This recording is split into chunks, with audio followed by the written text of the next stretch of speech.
Hello and welcome to Let's Talk Sport with me, Jamie Davis, and alongside me for this video is Jack Price. Now, when us two are normally together, we talk about F1, and yes, as it comes past me, there goes a car. It's come all the way from Austria into England, and it may have to go back again because it's going to take place again this weekend. But we don't want to talk about that one yet. We still want to talk about the opening race of the 2020 season, a season where we don't even know when it finishes, a season where we don't even know how many races there are going to be, because it all ended with Valtteri Bottas winning the opening Grand Prix. So just like 2019, he won in Australia, the opening race there, and he's done it again this time. And really, he didn't have any problems at the front. He just did what he always does, which is control the race when the opportunities are there for him in one of the best cars we've ever seen in F1. Jack Price, first of all, let's quickly talk about Valtteri Bottas. We talked about him last week in our channel. The link is in the description below about our thoughts on maybe this is his last chance to win a world championship. Great response. Yeah, great start. I mean, we were talking about the response and what he needs to do to sort of start the season well, and he's certainly done that. I mean, to be fair, dominated. I think Mercedes overall dominated the weekend. I think, obviously practicing, there was nobody that really was going to stop them. We thought maybe Red Bull, after Friday, may have some more pace left in them, but to be fair, I think Mercedes had that covered. Hamilton and Bottas throughout the weekend were, I'd say, on top form. I think it sort of really pipped Hamilton with the fact that Bottas got pole on Saturday, with the fact that they were so close on Friday. For Bottas to get that pole position on the Saturday, I think was vital for him as well. Held it off. He did well at the start. I think obviously Max Verstappen only lasted 11 laps, but in the start of the race, really did well. And it was funny because when they all started on the first corner, half of the drivers went off the track and they went on to the runoff. It's been so long. Yeah, which I thought was hilarious. But yeah, Bottas did well, and I think most importantly, he did well in all them safety car restarts as well, because any issues in the restarts like that is can really have an effect on you, especially with Lewis Hamilton behind you waiting to pounce as well. So he controlled the safety car restarts and basically controlled the race. So yeah, well deserved. Yeah, you're right there about the whole safety car. There was a few of them. With there being 9 retirements overall, only 11 cars out the 20 finished the race. So actually, we nearly had a classification where every driver would have had at least a point, which I don't think I've ever seen in F1. So that would have been absolutely bizarre if so. But we must talk about Lewis Hamilton, Bottas' teammate. That's the biggest talking point, I think, from that race, when Alexander Albon from Red Bull, it was all down to him, wasn't it, up against Max Verstappen had gone out of the race, and Red Bull, one of their own tracks, they had to make the most out of the opportunity.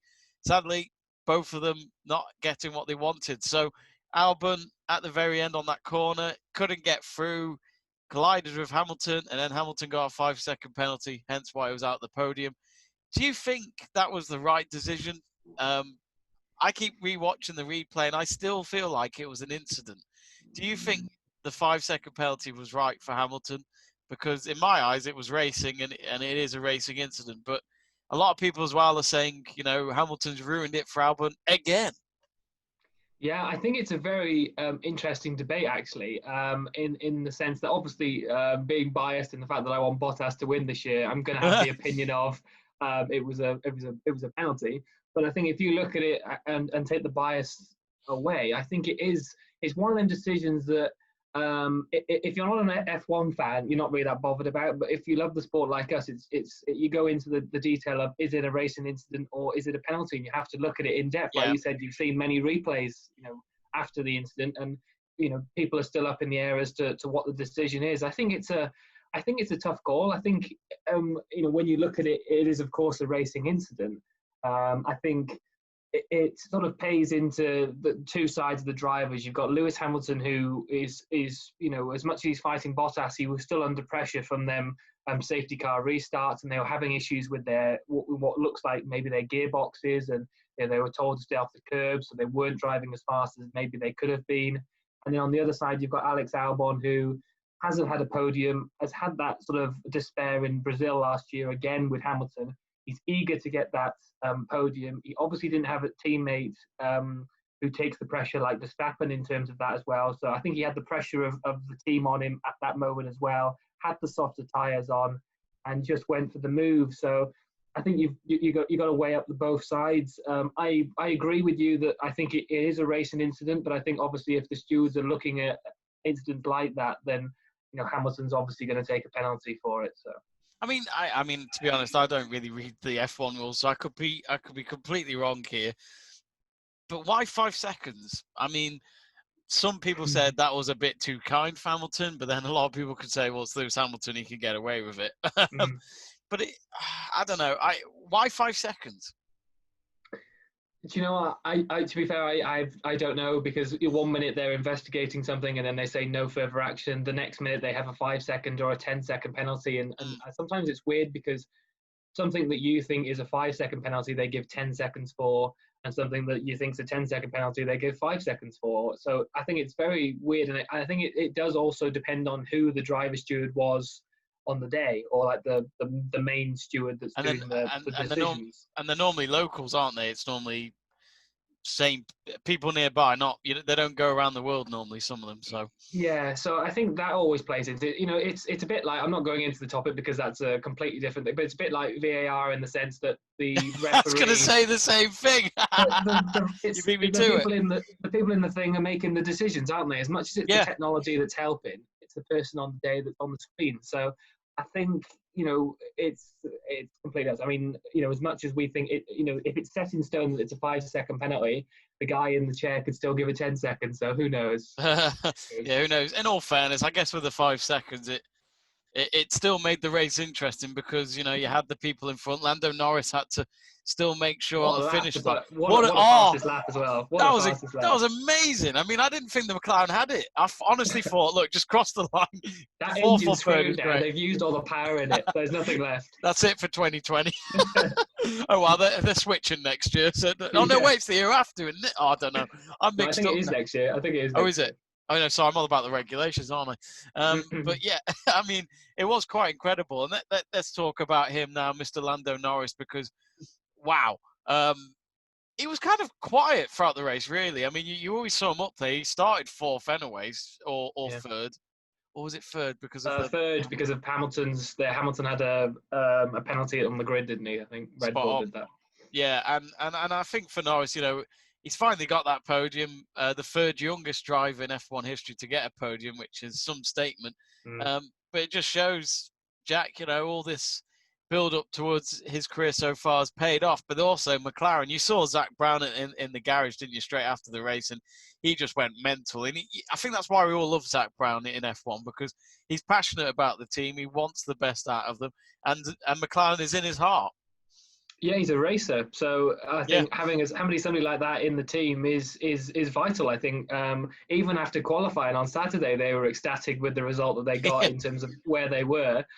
Everybody was happy with the result they got. So to actually get a podium from that as well is incredible. And obviously, as a McLaren fan, it was great to see them, fighting. I thought, at the start when they were sort of battling with Verstappen and Norris was trying to have a few battles on like turn 3, turn 4 at the beginning of the first couple of laps was great. It's sort of like you said, it sort of ebbed away a bit in the middle of the race, and they sort of were doing their own race sort of at their own pace, which was obviously a bit of a shame. It would have been nice for them to keep pace with them, but obviously that's where they are in terms of raw speed.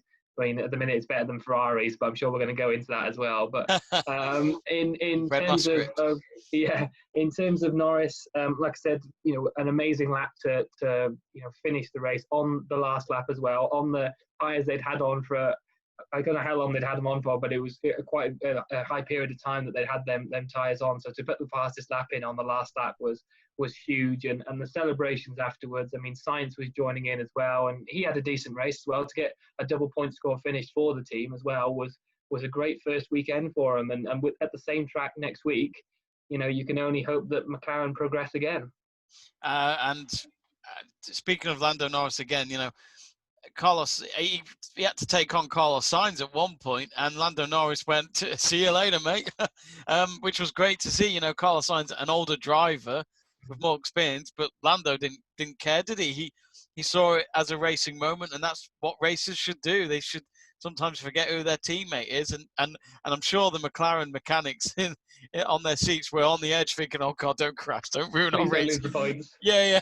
But he did it. Yeah. You know, he did it absolutely spot on. So that is a great part of his CV, you could say.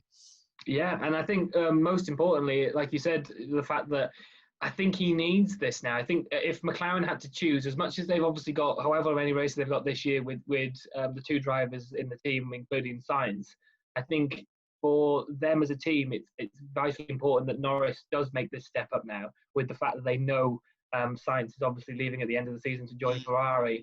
But I think if they had to choose who they'd have to get the first podium of the season, it would be Norris. So I think the fact that he did step up and he did fight his teammate and he did battle his way up and stay in the field and stay in contention, because you never know, in F1 what happens in terms of penalties and safety cars. You've got to be in the right place. And Norris did that. So I think, McLaren and obviously Zach Brown will be very happy that, he's had this time out. And I think obviously the brakes helped him. A lot of people have been talking about how the brake has helped them to sort of switch and switch gears and take that time to relax and more time to train and prepare for the season. So I think Norris has worked that well. And yeah, again, well deserved for the first podium of the season. I mean, Carlos Sainz right now is at the front door at the McLaren Technology Centre with on his knees saying, "Please keep me because I don't want to go to that team, Ferrari." Because that weekend was just absolutely dreadful. I mean, if you didn't watch any of it and you've seen the classification, you might be saying, "Jamie, what are you talking about? Leclerc got second. That's great." No, yes, great, but in the long run, it might be the only good thing out of it, because Vettel didn't even make Q3. Vettel ended up actually not really progressing at all, and then he went for a gap that was never even there on that corner, which was just basic errors, which is what I would do on a video game on F1 I play online. If he could reset that corner, he would have done. Yeah, he had 3 flashbacks. Yeah. Maybe he's been playing too much of that during his time off. But Jack, that was bad. Binotto was hiding in his mask literally during that weekend, and really for Ferrari, Leclerc, I mean, if there's any title hopes, he's kept it going after that race, and for me, they haven't got much time to change it. We're in the same circuit this weekend. Yeah, I think if we're going to give awards already, I think save of the season goes to Charles Leclerc with the fact they've saved Ferrari's weekend. So well done, Charles, because ultimately, what a shocking performance. I mean, I thought practice, when you watch the first 2 practices and you think, practice 3 and qualifying will be different. We'll see different paces. I mean, they were off the pace in practice 1 and 2, but you think, it's all right. They'll turn the engines up or whatever. They didn't turn the engines up. That was what they had. That was the pace that they had on the weekend, and it was really poor. I mean, Sebastian Vettel not even, like you said, getting out of Q3. I don't know how many times he's done that in his career. Very little, I expect, and even at a Ferrari car to not get out of Q3, unless there's a reliability issue, it's very surprising to not have a Ferrari, 2 drivers in Q3. So it was, sort of strange. But I think everybody at Ferrari was sort of trying to hide away from what's happened in terms of the performance. I mean, you're spot on with Vettel going for a gap that really wasn't there. And obviously he's going to look at that and think, that was, shocking. It was. I mean, as much as I love Sebastian Vettel, and I, always want to sort of defend him when possible. Yeah. Even he's going to look at that and he's going to think that wasn't possible. And going for the move with the person that's replacing you next year probably didn't help matters either. But I'm reading that they are looking to try and bring developments that were supposed to be going to the 3rd race in Hungary. They're going to see if they can try and bring them this weekend to Austria. Ultimately, they need to bring on Amazon Prime. Yeah, well, 1-day delivery. But they're looking to bring them. I think it's obviously needed. Vettel came out after the race and said the car was almost undrivable, and he's surprised that he didn't make more than the 1 spin that he did in the race, because he really struggled with the car. And so I think I know Vettel says that a couple of times during the season, but I think he really needs to have a step up. I mean, I went into the season going Mercedes, Red Bull, Ferrari in terms of where they were overall as a car package. But we've talked about it already. McLaren might be fighting Ferrari for that place. Who knows? I mean, if they can keep getting these top end finishes with McLaren, I mean, who knows? Are they capable of winning a race? Maybe not. We'll see. But you just never know. Come this Sunday, if Mercedes have gearbox problems again, all it takes is one of those cars to go off the race, and that's extra points if McLaren could get their cars in the right position. So who knows? Overall, this has been a very interesting race, and I think this has probably been one of the best opening races to a season in a long time. I think the last one I could talk about was 2013 in Australia when Kimi won in a Lotus, and everyone thought, "Oh, hang on, this who knows? Who knows what the season can have?" And it was interesting. So, Jack, who was your driver of the day before we wrap up? Oh, being somebody that wants Bottas to win, it's difficult to not give him that. With, like I said, the way he controlled the race, the way he controlled his teammate. The safety cars as well, that's always difficult to start, especially when the tyres are sort of getting cool off, to sort of warm them back up and do the restarts. The amount of times he did it, it's difficult to not give it to him. But as you can tell, I'm not going to give it to him. I'm going to give it to. I've got to give it to Lando Norris. I can't not give it to Lando Norris. Absolutely incredible performance, not just in the race, but in qualifying to get the car there. To finish the race, fastest lap on the last lap, the team ecstatic. And for me, as much as I'm going to praise Lando Norris and the team for that, you've also got to look at the fact that Renault have the same engine, but they were nowhere as well. Yeah, that was a terrible race for Renault. Ricciardo's doing the right thing, that's for sure. Ocon, well, after nearly 200 odd days or whatever, over. Wish he'd had another. He wished it was another 12 months probably.